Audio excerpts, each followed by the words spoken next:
Bismillahirrahmanirrahim. Assalamualaikum warahmatullahi wabarakatuh. Anak-anak tahun 5 yang saya kasihi sekalian. Baik, video ini mengenai jawapan subjektif gerak gempur pusingan 2. Untuk soalan yang pertama, nyatakan pengertian bagi perkara di bawah dari sudut istilah. Qada. Qada ialah pelaksanaan sesuatu perkara mengikut ketentuan Allah yang azali. Manakala qadar ialah ketentuan Allah yang azali terhadap semua makhluk. Boleh rujuk di buku teks Tauhid tahun 5, halaman 2 dan 3. Soalan yang kedua, senaraikan 2 contoh qadar di buku teks Tauhid tahun 5, halaman 3. Baik, saya bukakan. Contoh qadar pertama, pesakit meninggal dunia kerana demam denggi berdarah. Contoh yang kedua, kekayaan harta Abdurrahman bin Auf kerana perniagaannya yang jujur. Contoh yang ketiga, disebabkan seseorang itu malas bekerja, kini beliau hidup dalam kesusahan. Manakala, contoh yang terakhir sekali dalam buku ini, pasangan yang bertemu jodoh pada usia yang muda. Boleh ambil 2 contoh di sini, kemudian diletakkan di dalam soalan yang inilah 2 contoh qadar. Kemudian, soalan yang ketiga, nyatakan perkara-perkara yang berkaitan dengan qada qadar berdasarkan situasi di bawah. Situasi yang pertama, Aliyah bermohon agar Allah meluaskan rezekinya selepas solat. Okay. Situasi yang berkaitan adalah doa. Aliyah bermohon kepada siapa? Kepada Allah untuk meluaskan, melapangkan rezekinya selepas solat. Pastilah doa. Situasi yang kedua, Jalaluddin pasrah dengan kematian orang tuanya. Bila disebutkan dengan pasrah, bila dikatakan dengan pasrah, pastilah jawapannya adalah redha. Soalan yang keempat, nyatakan 2 contoh qada yang ditentukan Allah sejak azali. Contoh yang pertama, kehidupan dan kematian setiap makhluk yang telah ditentukan oleh Allah. Contoh yang kedua, kejadian langit dan bumi serta peredaran bulan dan matahari. Boleh rujuk juga di buku teks Tauhid tahun 5, halaman 2 dan juga nota padat halaman 15.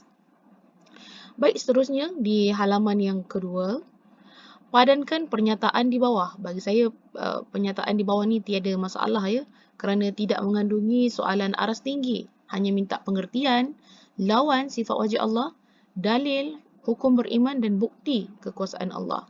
Baik, kita tengok. Pengertian qudrah bermaksud Allah Maha Berkuasa.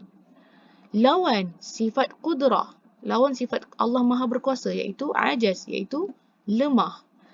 Dalil naqli qudrah, innallaha ala kulli syai'in qadir. Saya baca lagi sekali. Innallaha ala kulli syai'in qadir. Hukum beriman dengan sifat qudrah ni adalah wajib. Bukti kekuasaan Allah adalah penciptaan alam ini. Di mana penciptaan alam ini ada apa? Ada bulan, ada matahari, ada manusia, ada haiwan. Itu semua adalah bukti kekuasaan Allah. Baik. Masih di halaman yang kedua, kelaskan perbezaan kekuasaan Allah dan makhluk. Bagi soalan ini, dia letakkan statement mengenai kuasa Allah dan makhluk dan kita perlu kelaskan yang mana satu. Saya sudah kelaskan mengikut nombor. Contoh yang pertama ni, tidak memerlukan bantuan yang lain, iaitu kuasa Allah.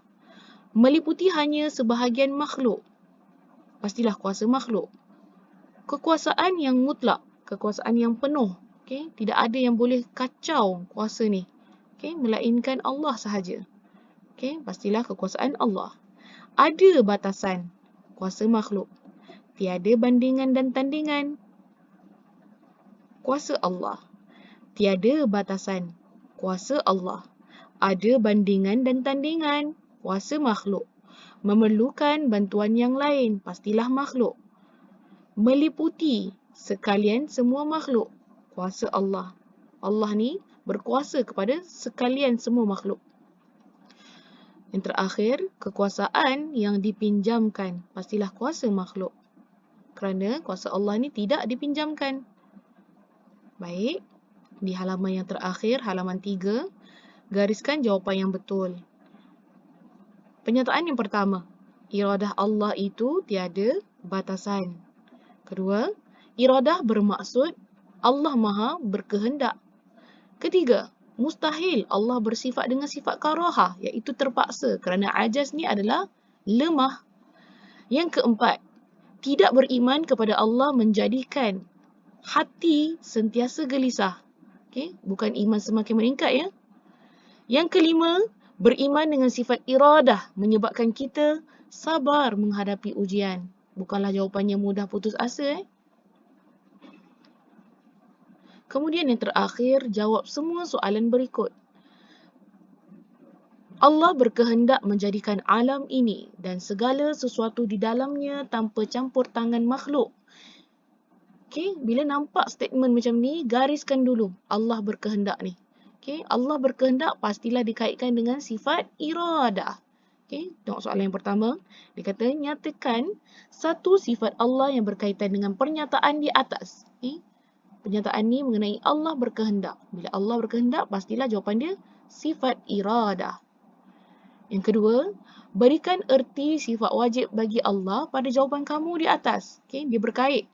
Soalan kedua ni berkait dengan jawapan soalan yang pertama. Sifat iradah ialah Allah berkehendak melakukan sesuatu tanpa sebarang paksaan. Untuk yang ketiga, soalan yang ketiga, kenapakah Allah Ta'ala berkehendak melakukan sesuatu dan tiada campur tangan makhluk dalam kehendaknya? Jawapannya adalah Allah Ta'ala berkehendak melakukan sesuatu dan tiada campur tangan makhluk dalam kehendaknya kerana Allah Maha berkuasa kerana Allah Maha berkuasa dalam melakukan sesuatu perkara dan memiliki sifat-sifat yang sempurna. Baik, untuk soalan ni, dia berkait antara satu sama lain. Maksudnya soalan satu, jawapan dia ni berkait dengan dua. Dua berkait dengan tiga. Jika awak salah yang ni, salah awak bagi sifat Allah ni, salahlah juga awak bagi maksud ni. Itu sahaja. Saya akan bagi soft copy jawapan subjektif gerak gempur pusingan 2 dan jawapan subjektif gerak gempur pusingan 1 di dalam selepas ni saya akan bagi di link seterusnya. Itu sahajalah untuk hari ini. Terima kasih dan Assalamualaikum.